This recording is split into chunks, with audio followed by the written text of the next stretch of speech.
Pode começar. Nós estamos iniciando, é o podcast Nós Salvamos Vidas, eu posso dizer para todo mundo, depois você encontrará na íntegra no YouTube, tanto aqui da Hi-Fi Home, que é a patrocinadora, como também do projeto Nós Salvamos Vidas. E hoje eu posso dizer uma presença ilustre. De Aracaju para o mundo, nós temos hoje a doutora Karen Albuquerque. Para que vocês tenham uma ideia, além de médica de família, ela é escritora, palestrante, autora, autista, mãe atípica, palestrante, ou seja, realmente uma mulher muito atuante. Não é isso, doutora? Seja muito bem-vinda. Obrigada, é uma alegria muito grande estar aqui hoje. Eu posso dizer que eu verdadeiramente represento. Eu represento o autismo, as dificuldades, as dores, mas principalmente as diversas possibilidades que o indivíduo tem.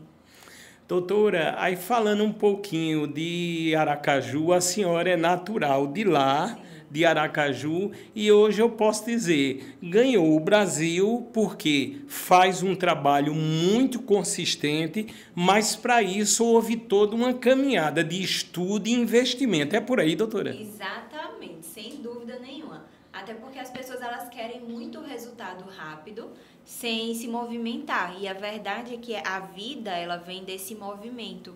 Então, desde muito nova, eu estudava bastante para conseguir passar no vestibular de medicina, mas, para além disso, eu nunca parei. Então, eu tenho diversas pós-graduações. Eu tenho pós-graduação em pediatria, em UTI pediátrica, em psiquiatria infantil. Estou fazendo agora pós-graduação em neurociência e autismo. O próximo passo será também um mestrado em neurociências. Então, eu comecei a escrita de um livro e não parei mais.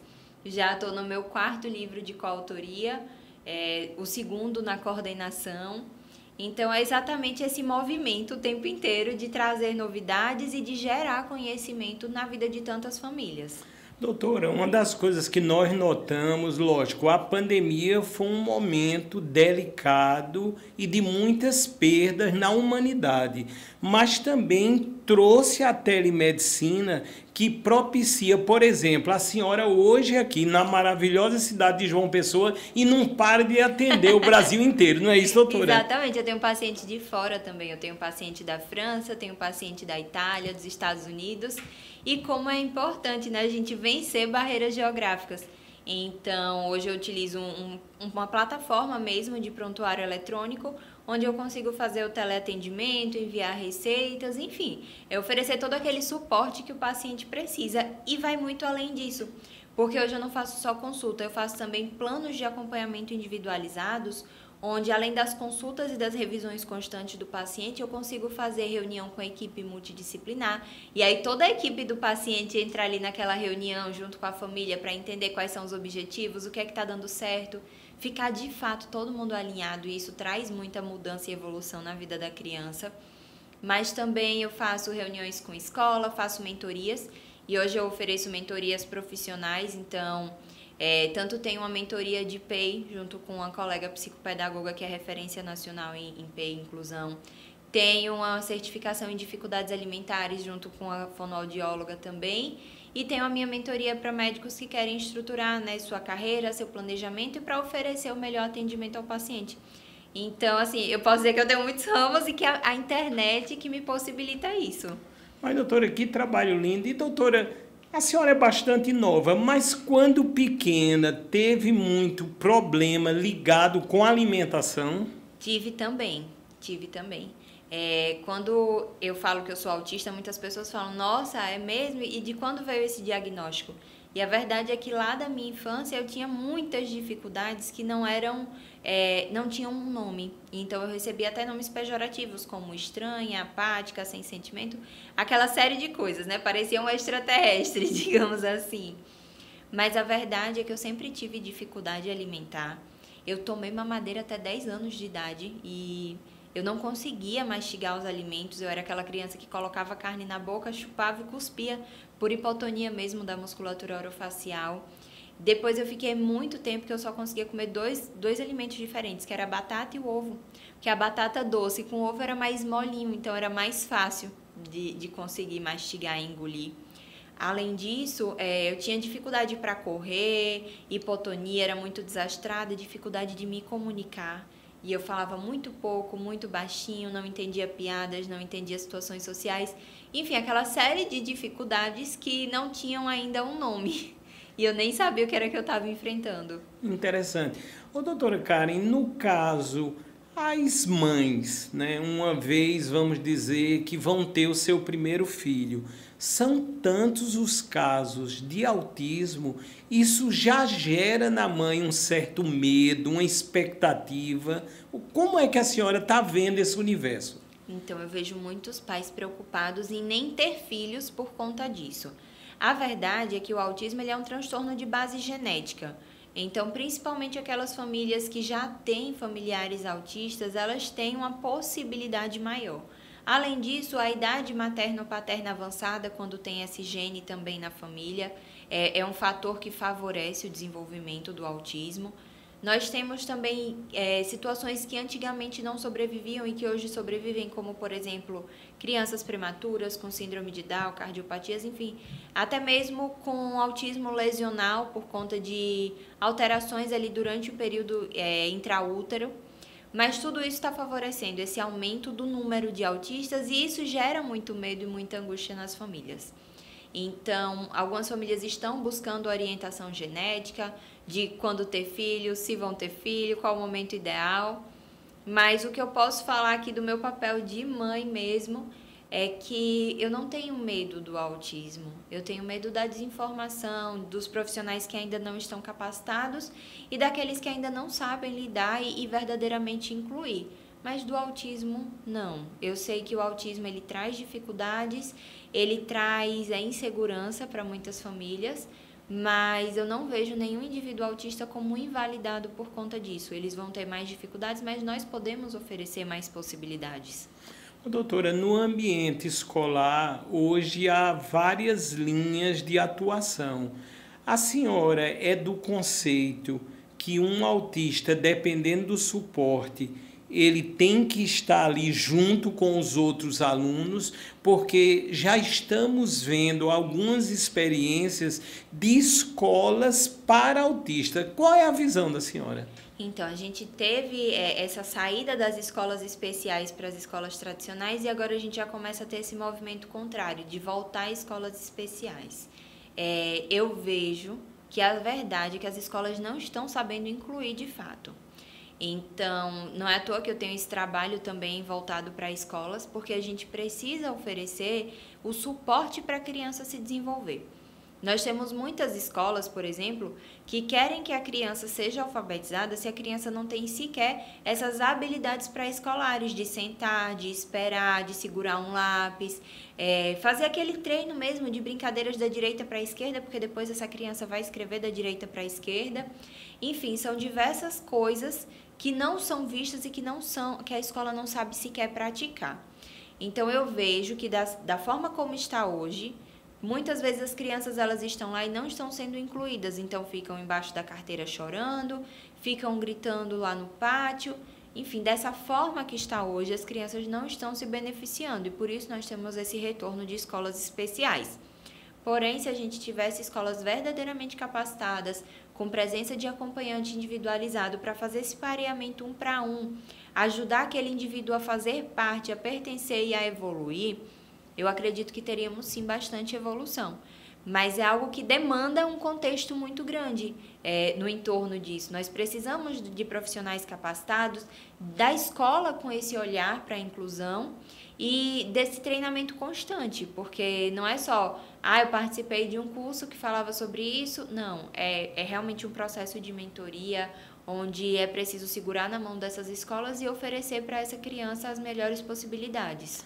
Ô, doutora, uma coisa interessante, quando a gente vai no perfil da senhora, daqui a pouco a doutora vai falar do Instagram, a gente remete muito à seletividade alimentar. Isso foi um padrão que a senhora, vamos dizer, direcionou mesmo para isso, para dizer, eu vou me especializar nessa forma? Sim, foi muito proposital.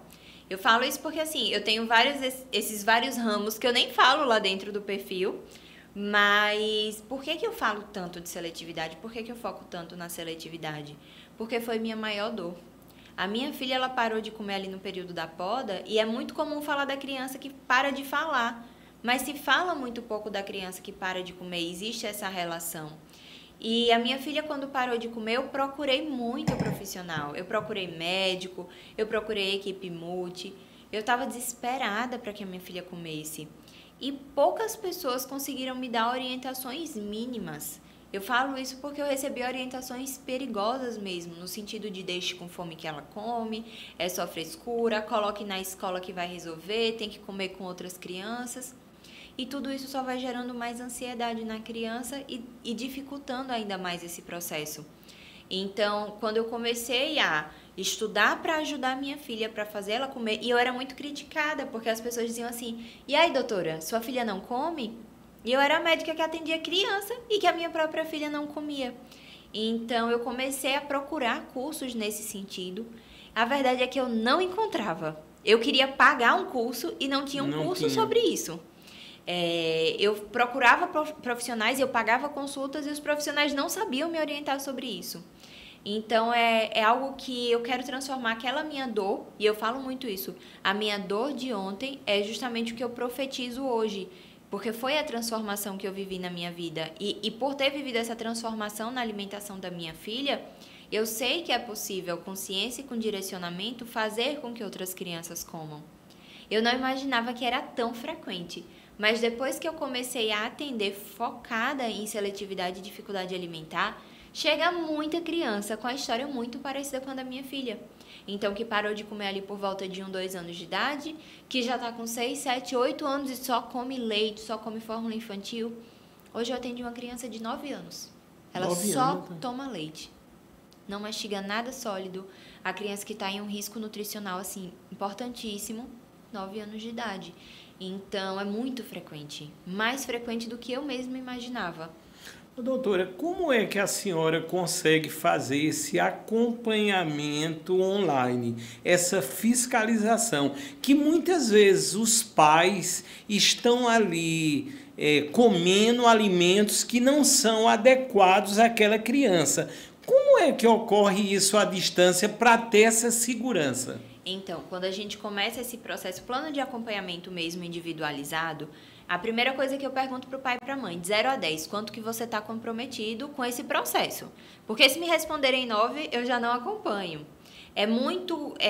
Precisa de muito comprometimento da parte dos pais mesmo de replicar todas aquelas orientações no dia a dia. Quando a gente começa a replicar essas orientações, o que é que eu quero? Eu quero que a criança coma. Então, às vezes eu vou precisar suplementar, mas justamente naquele processo inicial, porque eu quero mesmo é que ela consiga comer o alimento. Para que ela consiga fazer isso, eu parto dos alimentos que ela já aceita e começo a fazer pequenas variações.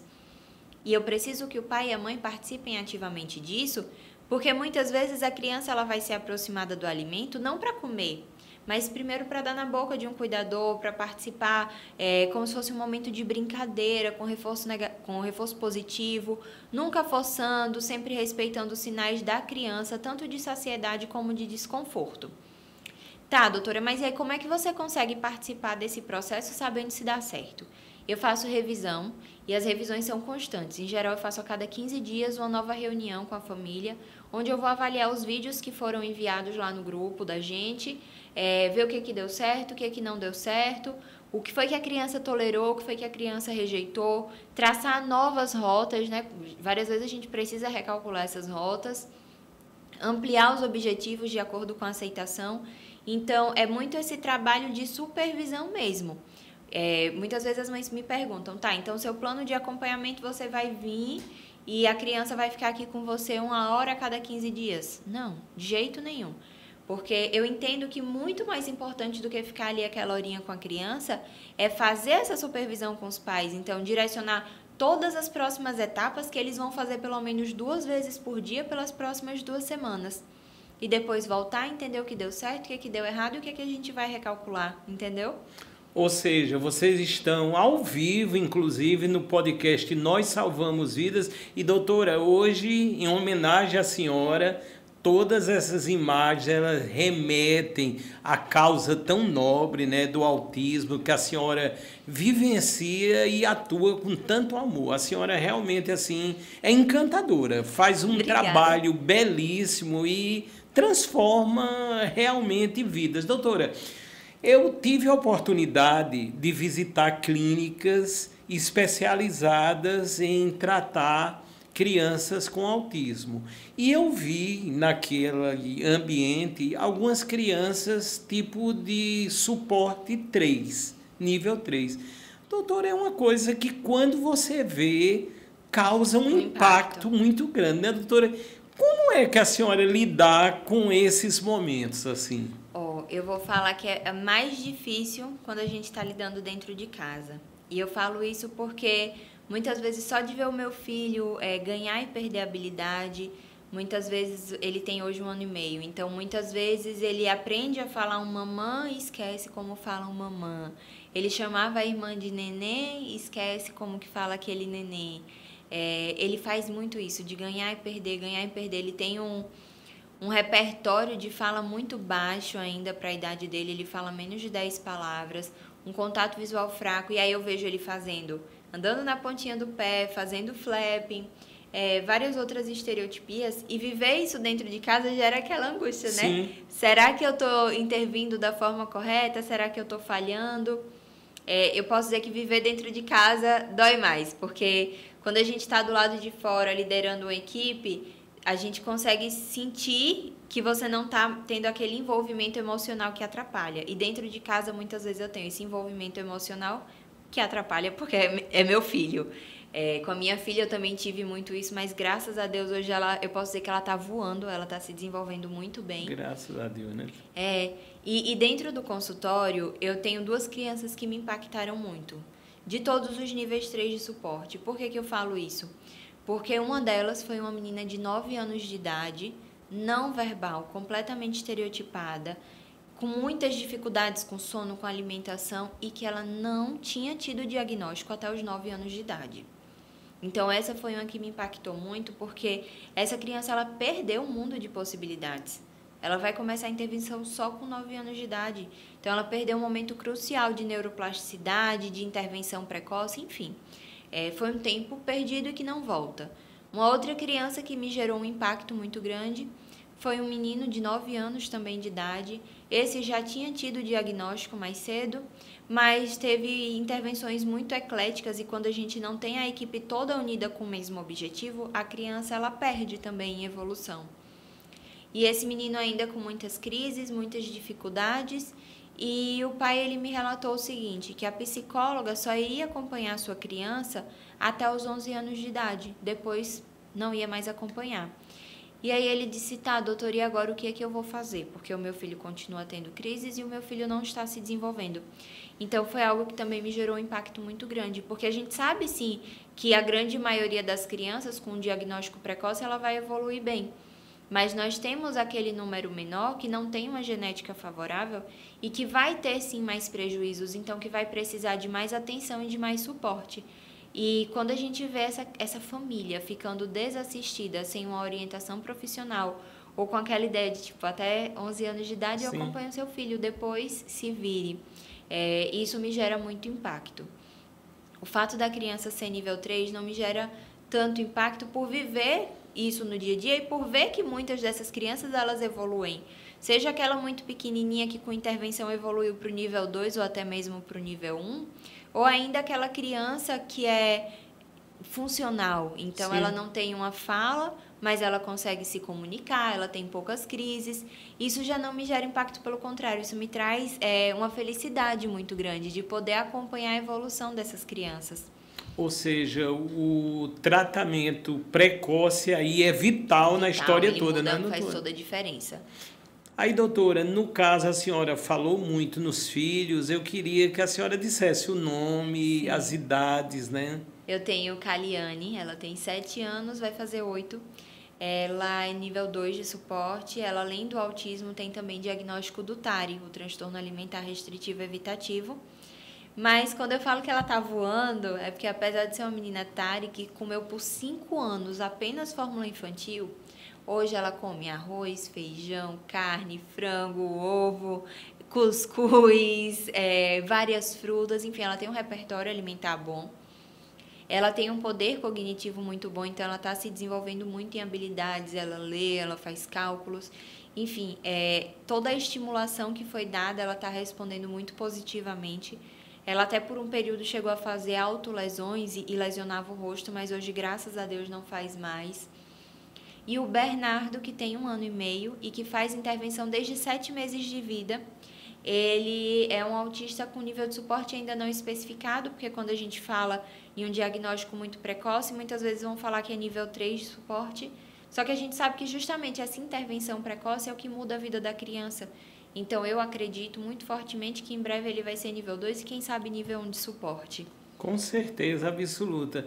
Doutora, eu andei fazendo uma pesquisa, o Brasil proporcionalmente é o país que tem mais farmácias por metro quadrado. Sim. Quando a gente divide por todos os municípios brasileiros, se fôssemos colocar farmácias, daria uma média de 36 farmácias para cada município brasileiro.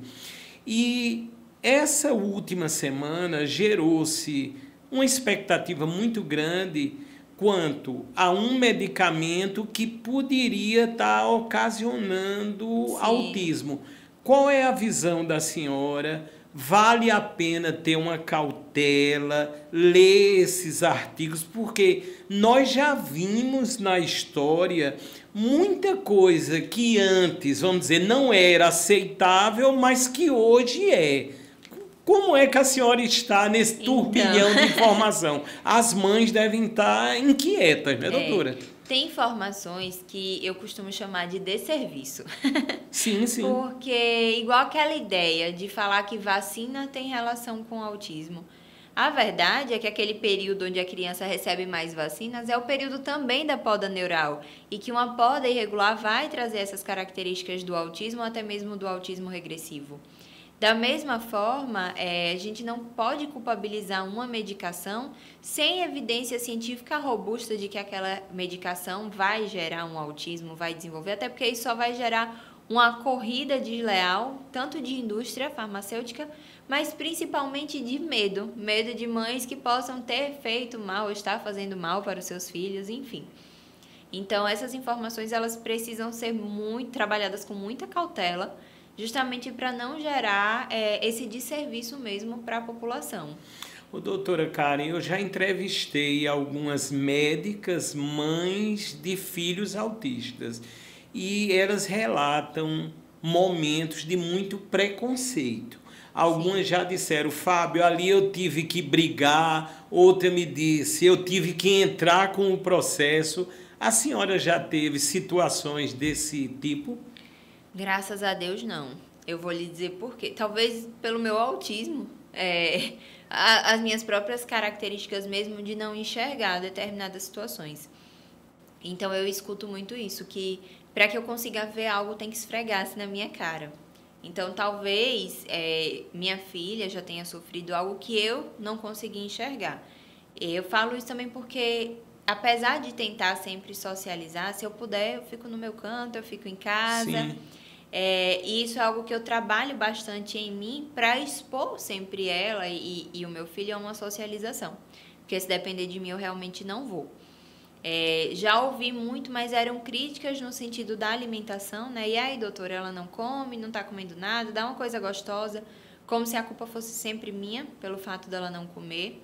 Ela apresenta também uma ecolalia, que é um som repetitivo. Sempre que ela se concentra, ela faz bem alto. E algumas pessoas já teceram comentários, mas não chegou a ser desrespeitoso ou eu não considerei desrespeitoso. Então, eu tenho também muita dificuldade de enxergar minúcias sociais, enxergar detalhes. E talvez por ter essa dificuldade eu não tenha visto determinadas doutora, situações. Como é que funciona na escola? Por exemplo, a sua filha, que tem a maior idade, Sim. ela está numa escola regular, Sim. lá em Aracaju. Ela está em que série? Ela está na 2ª série do ensino fundamental, ela está acompanhando a turminha e ela tem a presença de uma acompanhante terapêutica. A escola ela é obrigada a fornecer acompanhante escolar sempre que é solicitado, que é um auxiliar mesmo que vai ficar ali junto com a criança. No caso da minha filha, ela tem a acompanhante terapêutica dela mesma, que é uma profissional da psicologia, que acompanha ela não apenas dentro da escola, mas em diversos ambientes. A ideia do acompanhante terapêutico é ajudar a criança a generalizar comportamentos, a mediar situações sociais, fazer alguns pareamentos, ajudar nesse 1 para 1, ou seja, diretamente ali com a criança, nas maiores dificuldades que a criança está apresentando dentro da escola.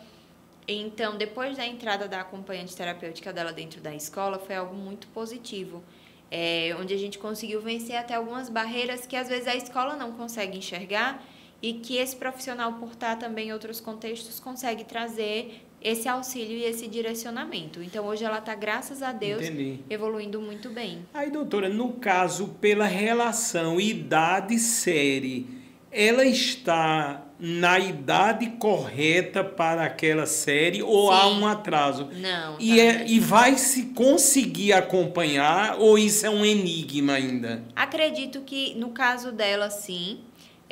Um paciente que eu atendi ontem, o pai queria atrasar. E aí eu perguntei por que atrasar. E aí ele já estava preocupado com questão de bullying, de processo inclusivo, enfim. Eu disse, calma, a gente vive um dia de cada vez. Se até um determinado momento a criança não trouxe para a gente sinais de prejuízo, seja no processo inclusivo ou de aprendizado, não tem por que atrasar. Se lá na frente essa criança apresentar alguma dificuldade, a gente avalia essas possibilidades. Mas o principal é que a criança ela vá recebendo as oportunidades, porque a criança ela não sai de casa para a escola só para estar no ambiente. E é uma coisa até que aquela minha colega que trabalha comigo junto com essa parte de inclusão escolar, ela fala, incluir vai muito além de agregar, porque não é só colocar a criança dentro da sala de aula, é fazer uma adaptação curricular, fazer um PE estruturado, direcionar essa criança para que ela se desenvolva igual às outras crianças. Entendi. Uma outra frase que ela fala muito é a seguinte, toda criança está preparada para aprender. Talvez a escola não esteja preparada para ensinar. E é isso mesmo. Muitas vezes a gente precisa entender, e aí até o educador precisa entender de quais são os transtornos, quais são os principais medicamentos que a criança toma, até para entender que dentro da sala de aula ele vai reforçar aquela criança dentro do pico de ação de uma Ritalina, por exemplo. Entendeu? São coisas sutis, mas que o educador ele também precisa saber para atuar com essas crianças. Entendi. Doutora Karen, eu creio que esse processo, são tantas leis criadas, às vezes eu vejo aqui na Paraíba até leis estaduais. Eu acho que está sendo difícil também para a escola, né? Quando a gente analisa os dois lados, né?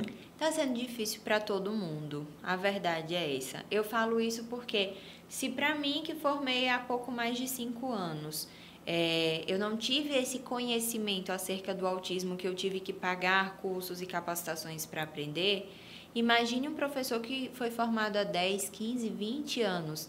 Então, eles nem tinham esse conhecimento, nem em termos de quantidade mesmo de profissionais capacitados, ou seja, de acompanhantes, auxiliares para ficar com essa criança, que estejam capacitados.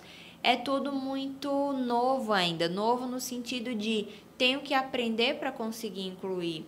O número ele aumentou e não aumentou só no Brasil, aumentou fora, aumentou nos Estados Unidos. E aí, para a escola cumprir todas essas determinações, eu entendo que é preciso muito investimento, muito boa vontade, uma verdadeira busca por conseguir oferecer isso para a criança. Doutora Karen Albuquerque, a senhora fala muito. Queria até que a senhora falasse o Instagram agora. Sim. Da senhora. Meu Instagram é @DRA Karen Albuquerque. Karen Albuquerque, muito fácil. E no caso, doutora, a senhora fala muito nos sintomas, nos alertas. Sim. O que seriam realmente os alertas a partir do momento que a criança nasceu e está se desenvolvendo no seu primeiro ano de vida? O que é que a senhora considera que a mãe, que os pais teriam que estar muito atentos? Primeiro ano de vida é avaliar os marcos do desenvolvimento. Se tem uma frase que eu odeio, mas eu odeio muito, é aquela que cada criança tem o seu tempo. Isso é uma mentira. Se cada criança tivesse o seu tempo, não existiriam os marcos do desenvolvimento. A criança ela deve crescer, por exemplo, ali por volta de 3 meses, já tem que sustentar a região cervical, não pode ter aquele pescocinho mole. Por volta de 6, 7 meses já vai sentar sem apoio, depois vai engatinhar, caminhar. Dentro desse período também, depois dos 6 meses de vida, já é esperado que a criança comece os balbucios, mamamá, papapá. E aí, se a criança ela não faz isso, não faz um sorriso social, que é sorrir de volta para as pessoas, não faz um contato visual, isso tudo chama a atenção. Também aquela criança que parece que não tem interesse por pessoas, parece ter mais interesse por objetos, isso tudo dentro do primeiro ano de vida já vai acender um alerta para que se iniciem intervenções. Até porque o diagnóstico do meu filho ele veio depois de 1 ano de idade, mas as intervenções começaram com 7 meses de vida. Nós temos também escalas de desenvolvimento infantil que servem justamente para esses pais que já estão observando algo de errado e que a gente vai avaliar se existe um atraso, quais são os domínios onde a criança está apresentando atraso. Passou do primeiro ano de vida, a questão da fala é muito frequente. Tem crianças que têm hipotonias severas, ou seja, já está ali com mais de 1 ano e meio e ainda nem consegue caminhar. Tudo isso aí tem que ser dado atenção e tem que ser iniciado intervenção, porque quanto mais precoce, maiores as possibilidades dessa criança se desenvolver. Ô, doutora, a senhora tem percorrido várias partes do Brasil dando palestras. Sim.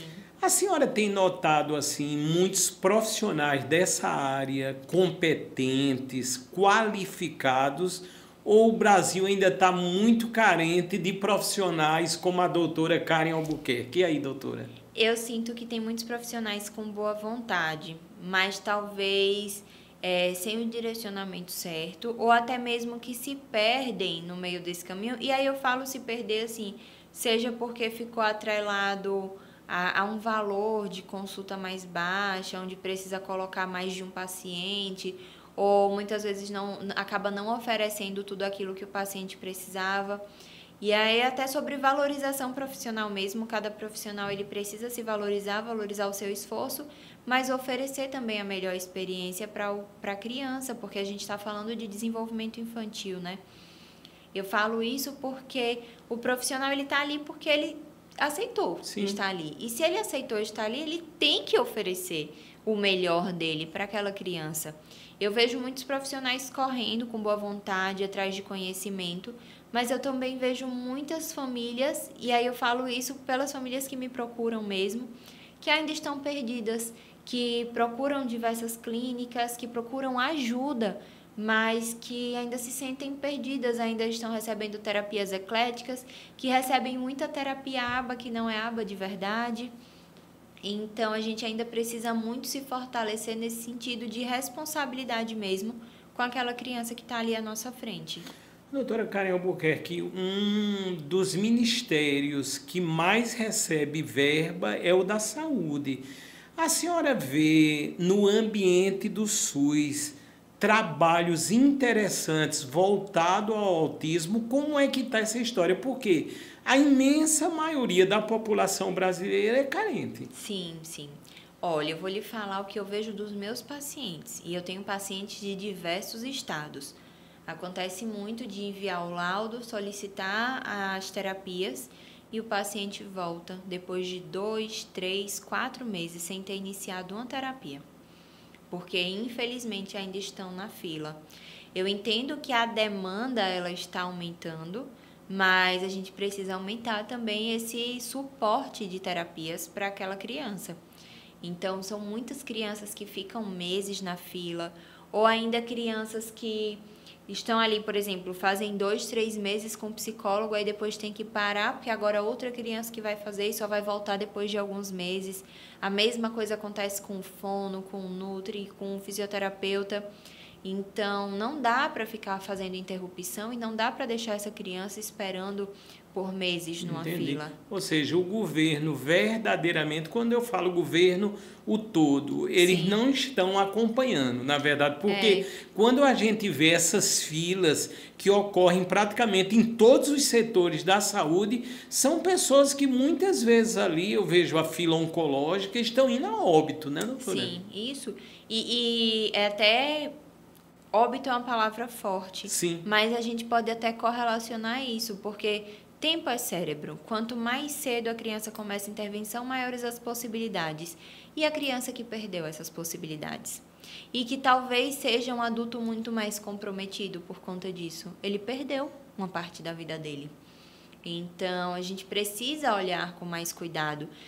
Eu vejo, por diversas vezes, alguns municípios procurando até com ideias, né, de promover um centro, de promover a inclusão, de capacitar profissionais, mas, infelizmente, ainda está muito abaixo daquele esperado e do necessário. Ô, doutora, a senhora chegou aqui em João Pessoa com quase toda a família. Doutora... A senhora é tão encantadora que a gente já está com vontade de não deixar a senhora ir embora. E aí, doutora, o que é que se faz? Porque o atendimento online a senhora consegue, com eficiência, não é isso, doutora? Sim. E aí, doutora, qual é a impressão da senhora de João Pessoa? Eu adorei a cidade. Quase perdi a mãe, porque a minha mãe ficou encantada e aí ela já chegou contando, porque eu conheci um rapaz que disse que veio passar as férias e ficou. Eu disse, mas a gente vai voltar. Com certeza. Mas, assim, gostei muito da cidade. As pessoas são muito educadas, inclusive no trânsito. A orla daqui é muito bonita. Sim, fiquei apaixonada. E muito da cultura do Nordeste, né? Porque eu sou nordestina, Lógico. Então as comidas que eu gosto, eu tô realmente encantada pela cidade. Doutora, aqui nós temos em Campina Grande, que foi meu pai, Heraldo César, que criou o maior São João do mundo. Eu sei que o São João lá é grande, mas não é o maior do mundo. O maior do mundo é de Campina Grande. Mas lá tá muito bacana também o São João, não tá, doutora? Sim. E eu já fui pro São João de Campina Grande, já. E aí viu que é fantástico, né, doutora? Muito bom, maravilhoso. Esse ano passado foram 38 dias de festa. Já estão querendo colocar para 60, né, doutora? É uma verdadeira loucura. Ou seja, Sim. A Paraíba tem dessas coisas que tá na cultura popular, não é, doutora? E na nossa cultura nordestina, que precisa também ser fortalecida. É verdade. Doutora, dessas intolerâncias alimentares, o que foi que a senhora viu assim de mais estranho? Porque eu conversando com nutrólogos, eles já viram crianças, por exemplo, que têm intolerância à banana. A senhora já deve ter visto de tudo um pouco, né, doutora? Sim, de tudo.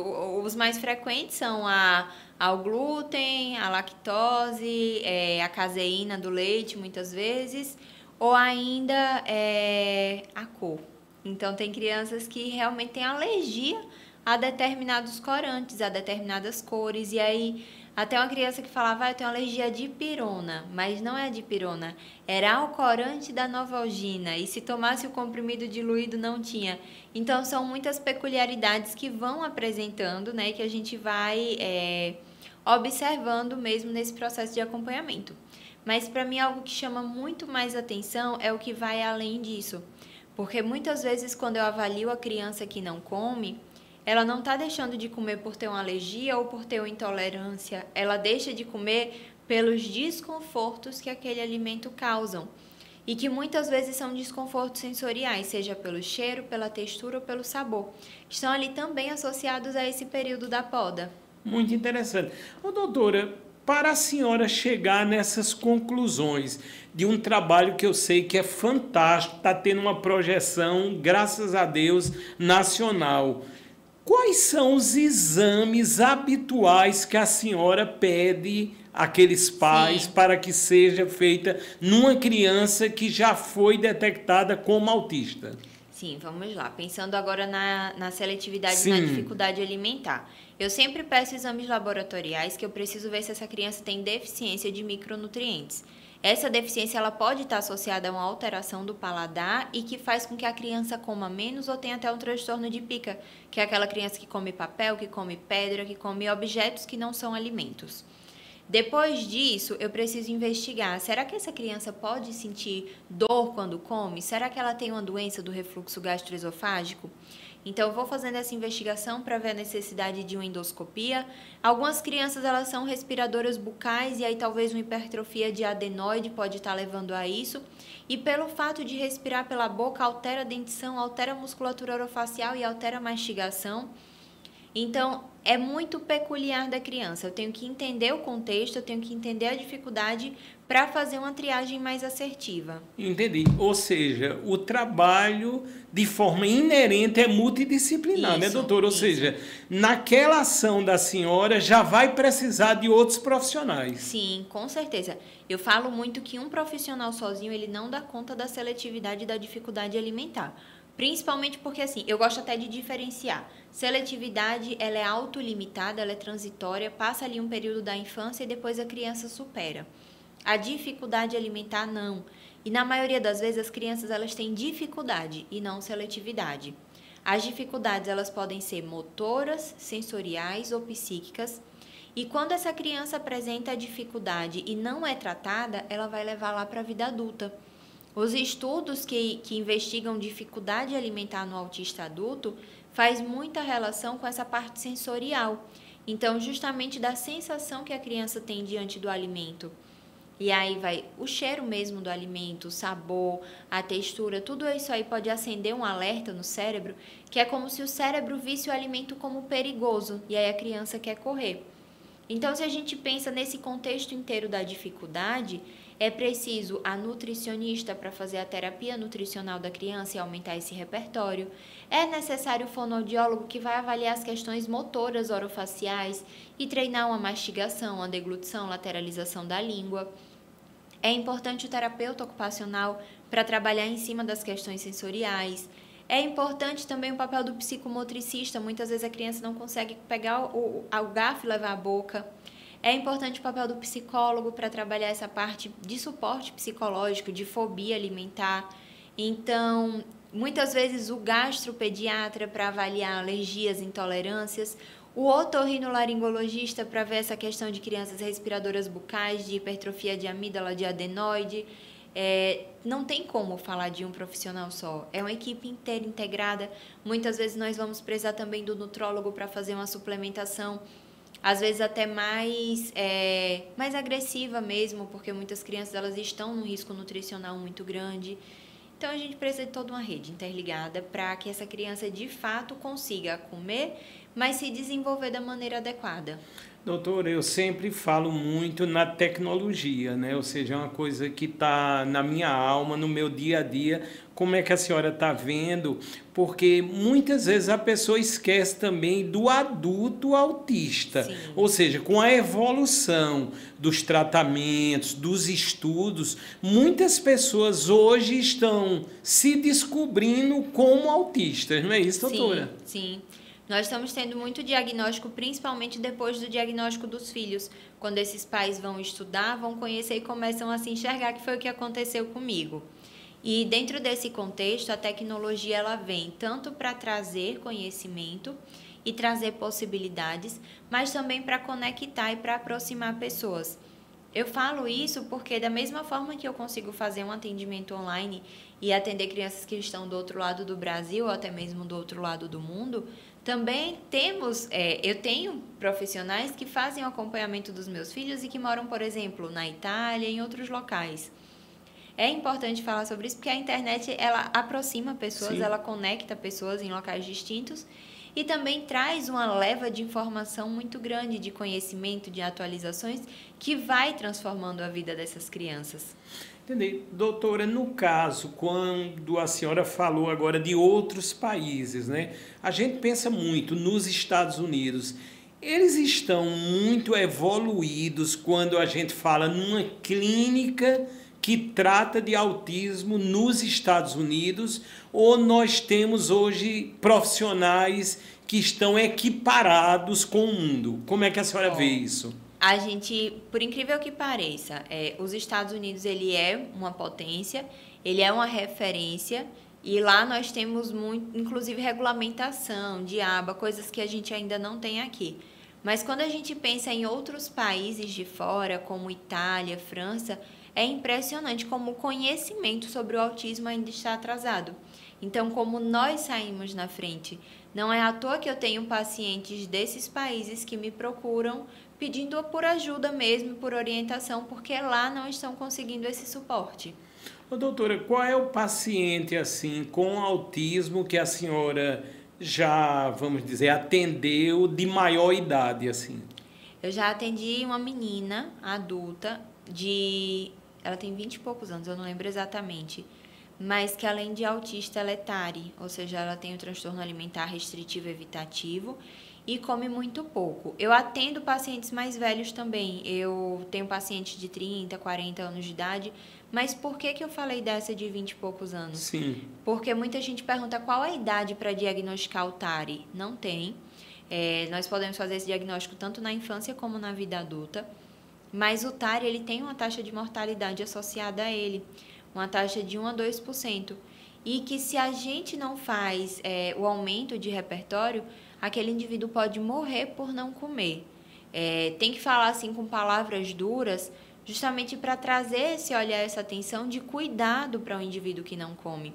Essa paciente de 20 e poucos anos, ela já está em um estado nutricional crítico, que já necessitava dessas intervenções imediatas, e ela me procurou porque o pai apresentava mais ou menos a mesma coisa e o pai tinha ido a óbito.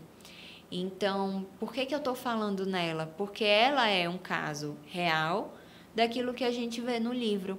E que muitas vezes a população, por não saber orientar, ou até mesmo os médicos, por oferecerem orientações perigosas, como deixe com fome que vai comer, é frescura, podem fazer com que aquele indivíduo evolua para a morte, mesmo que não perceba que está fazendo tanto mal. Então, a gente precisa enxergar as dificuldades alimentares dentro do autismo e ter mais profissionais capacitados nesse sentido. Ô, doutor, é muito interessante o que a senhora fala e vamos pensar que estamos no Setembro Amarelo, da prevenção do suicídio. Há muitos casos notificados de tentativa de suicídio no campo do autismo? Muito, muito, muito. Inclusive, quando a gente fala de autismo nível 1 de suporte, uma frase muito comum é leve para quem, né? Porque o indivíduo autista nível 1 de suporte, ele tem um risco aumentado de ansiedade, depressão e até mesmo de suicídio. Então, são indivíduos que se percebem diferentes, que percebem suas dificuldades, que não são acolhidos e que têm uma maior possibilidade de cometer suicídio. Entendi, ou seja, nesse indivíduo, até no suporte 1, ele pode já ter essa vontade, ou seja, esses pensamentos negativos, né, doutora? É justamente por se perceber diferente. Então, principalmente Sim. o nível 1. Porque o nível 2 e o nível 3 muitas vezes não está tendo essa percepção de diferença social. Mas o autista nível 1, por estar ali o tempo inteiro buscando se encaixar, tentando pertencer e fazer parte daquela sociedade, ele tem um maior risco mesmo de desenvolver ansiedade, depressão e cometer suicídio. E a doutora Karen Albuquerque, o que é que pensa no futuro a nível de cursos e especializações? O que é que a senhora busca? Eu sei que a senhora é inovadora e não para de estudar, mas qual é o pensamento assim de futuro, doutora? Então, eu penso muito agora no mestrado, né? O meu próximo passo vai ser o mestrado em neurociência e autismo. E penso também muito em fortalecer uma rede de profissionais que queiram promover a inclusão. Então, quando eu falo promover a inclusão, é profissionais que estejam espalhados aí não apenas pelo Brasil, mas pelo mundo, levando conhecimento, levando tanto conhecimento terapêutico, mas também de ensino, de escola, para que essas crianças elas consigam se desenvolver independente de onde elas estiverem. Aí, doutora, no último índice das faculdades de medicina no Brasil foi um verdadeiro desastre, ou seja, várias teriam até que fechar Sim. se fôssemos rigorosos na lei. Quer dizer, muitos profissionais se formando, mas sem a capacidade, né, doutora? Isso realmente é uma questão preocupante, né? Quando a gente fala da medicina, eu sou até suspeita para falar, mas nós tivemos muito movimento de precisamos de médico, a gente precisa trazer médico de fora, abrir faculdade, e muitas faculdades foram abertas assim, porque precisava abrir vaga. Sim. E esses estudantes que estão ali para realizar um sonho, muitas vezes de ser médico, mas que não receberam a estrutura adequada, não receberam a orientação e a formação adequada. E isso não deixa de ser um perigo muito grande para a sociedade. Porque quando a gente fala de medicina, é quem está ali lidando diretamente com a vida humana. Nós precisamos muito fortalecer essa base de formação. Entendi. Ô, doutora, lá em Aracaju são muitas as clínicas voltadas ao autismo, porque aqui na Paraíba, lógico que João Pessoa está num boom de crescimento. Sim. E parece que a gente está vendo a cada mês uma clínica nova abrindo e pessoas ali que se dizem que estão capacitadas para Sim. esse atendimento. É um perigo também que está vindo também. Aí à frente, né, doutora? Eu vejo muita gente tentando surfar na onda do autismo. E eu vou falar até esse termo, surfar na onda do autismo, porque eu já recebi até convites assim, fui falar de maternidade, fui falar de saúde da mulher, daqui a pouco, deixa eu falar então também de autismo. Pessoas que não viviam o autismo, pessoas que não estudavam sobre o autismo e que depois já queriam dar curso sobre o autismo, sem sequer conhecer de fato, né, viver e ter capacidade técnica para isso. Então, da mesma forma que eu vejo isso acontecendo, eu me preocupo com as famílias que vão ouvir essa imagem, né, de eu conheço, eu sei porque eu estou aqui vendendo esse curso, eu estou falando bonitinho, e que as famílias elas podem procurar por essa ajuda e no final das contas se frustrarem. Eu vejo muito essa crescente de clínicas, de pessoas interessadas no autismo, talvez até por uma parte financeira. E não que pensar em uma parte financeira seja ruim, porque eu tenho certeza que todo mundo paga a conta, né? Infelizmente, a gente não consegue pagar com amor e carinho. Mas não é sobre visar o dinheiro, é sobre apenas visar o dinheiro em detrimento do cuidado do outro ser humano e da capacidade técnica e do conhecimento adequado que se precisaria para lidar com essas crianças. Entendi. Ou seja, a nível de capacitação, com a globalização, a gente pode dizer que no Brasil nós temos grandes profissionais nessa área, inclusive para dar aula a outros países, não é isso, doutora? Sim, com certeza. Inclusive, quando eu falei até de questões financeiras, nós temos grandes profissionais, referência nacionais e internacionais, que receberam críticas recentemente com essa ideia de é o mercado do autismo. Gente, tudo é mercado. Se a gente vai comprar um pão, é um mercado. Sim. Se a gente vai pagar uma consulta, é um mercado. Tudo é mercado. Então, não é sobre o que é mercado e o que não é mercado. É sobre o que é dado de qualidade ou não. Então, eu tenho certeza que todo pai e toda mãe vai fazer o que pode e o que não pode para oferecer o melhor para o seu filho. O que me preocupa é quando esse pai ou essa mãe faz esse esforço tão grande para uma clínica ou para uma equipe que não estava ali capacitada para oferecer o que a criança precisa. Doutora, lógico que um tratamento hoje a nível do autismo particular, com grandes médicos e especialistas, é caro. Ou seja, são poucas as pessoas que podem fazer. E não há um tempo determinado, não há como se determinar. Doutora, não há o perigo de toda a família adoecer, o pai ficar sem dinheiro e começar o estresse, começar a ansiedade, de repente está toda uma família doente. E aí, doutora? É por isso que a gente precisa promover tanto esse processo inclusivo também de uma forma acessível. E é isso que eu busco fazer dentro das minhas redes sociais e tem tantos profissionais que fazem. Eu falo isso porque eu tenho seguidores do Instagram que nunca passaram por uma consulta e que me mandam lá mensagens lindas no direct falando o quanto que conseguiu evoluir com a alimentação da sua criança só pelas estratégias que eu coloquei ali dentro do Instagram. Da mesma forma, nós temos muitos profissionais que têm cursos gratuitos no YouTube, cursos extremamente acessíveis, tem profissionais que vendem curso de estimulação de fala, profissionais que vendem curso de terapia ABA dentro de casa, como que o pai e a mãe podem aplicar no dia a dia.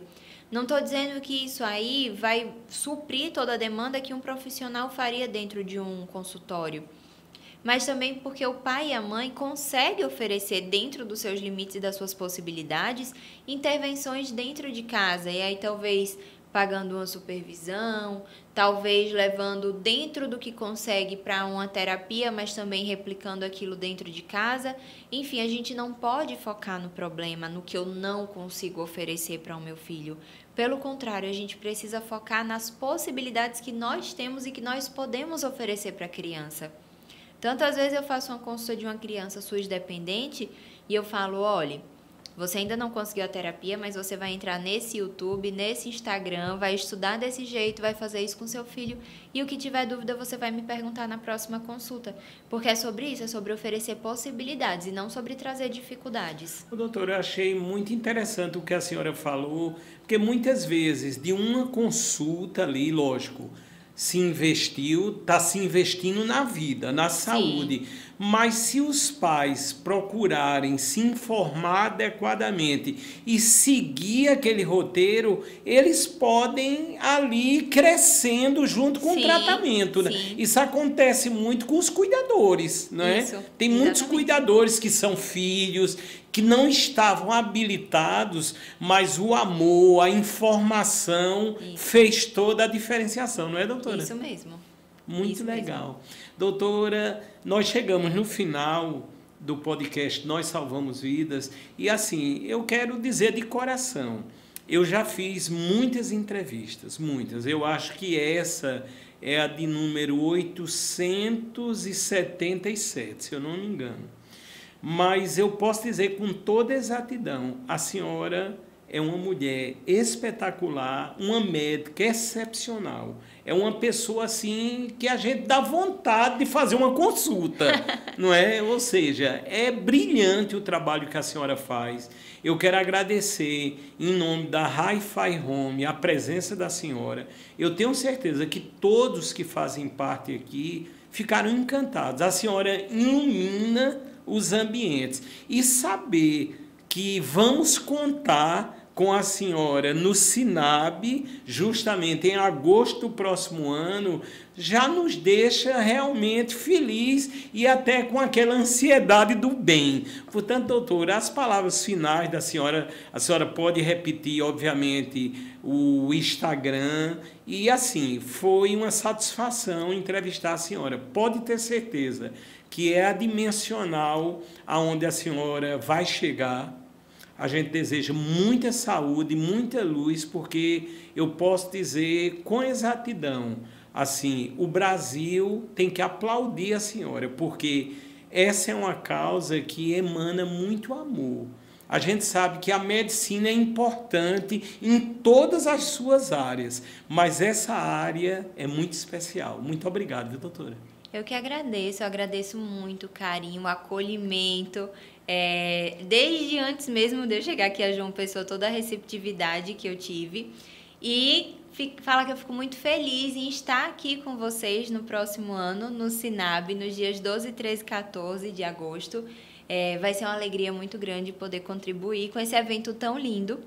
E para todos aqueles que ficaram aqui, que assistiram até o final, eu agradeço primeiro, antes de tudo, a atenção, mas eu deixo aqui um recado de autista e de mãe atípica, que cada criança ela é única e cada criança ela tem muita potencialidade por trás daquelas dificuldades que a criança carrega.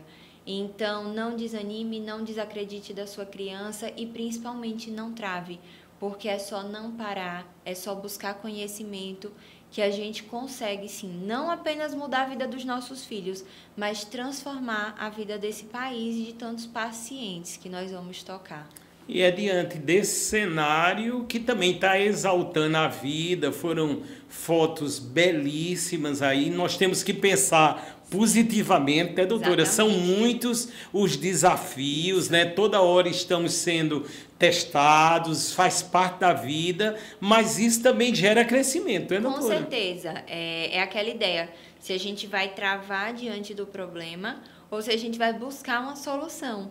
E é justamente nesse buscar a solução que vem as transformações, né? Tanto na nossa vida, como na vida da nossa criança, enfim. E assim nós estamos encerrando, só lembrando que na próxima semana já, nós vamos ter no Nós Salvamos Vidas, no YouTube, essa entrevista na íntegra. E os cortes que já acontecem a partir de amanhã, e vamos salvar vidas. Sim. Mais uma vez, o Instagram, doutora. @DRA Karen Albuquerque. Doutora, muito obrigado. Obrigado a Caia, a todas as pessoas da Hi-Fi que fazem toda essa diferença. Eu acho que a doutora teve uma experiência única aqui, não foi, doutora? É. Aqui coisa realmente a coisa, né, funciona, e a gente vê o esmero com que tratam, ou seja, realmente vamos fazer um grande congresso. Sim, porque teremos grandes palestrantes e as pessoas que estão com o compromisso da inclusão, de fazer Sim. a diferença na vida realmente, isso não é, doutora? Mesmo. Portanto, muito obrigado a todos e fique com Deus.